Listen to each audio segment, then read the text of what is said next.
challenges that we could talk about is, culture not aligned around customer needs. Basically, your company culture doesn't relate to the kind of customer that you want to acquire. Basically, we have a lot of examples of brands trying to say that they're sustainable or conscious, but their practices or their supply chains do not prove the same.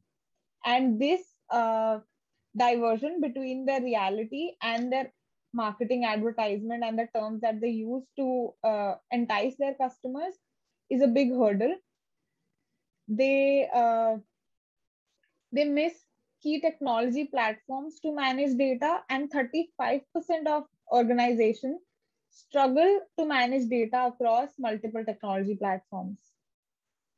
Then they do not have the right support to, how many times has it happened that we call a customer service and we are made to wait 30 minutes, 40 minutes in order to speak to somebody that could solve our issues, right? Where we've already made a purchase. And I'm pretty sure nobody ever makes a purchase again if they're made to wait 40 minutes on a customer call.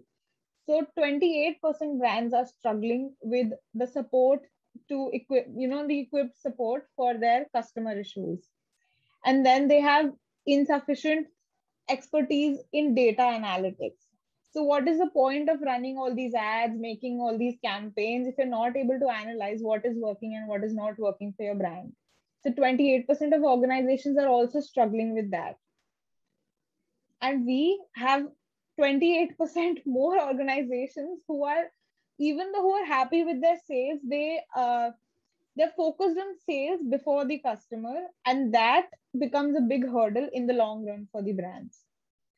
So most companies do not have all these components in place to claim that they are customer centric, but the most important part to remember is that you need to have an efficient, customer supportive, and a very neat framework to provide your customers with the right kind of experience.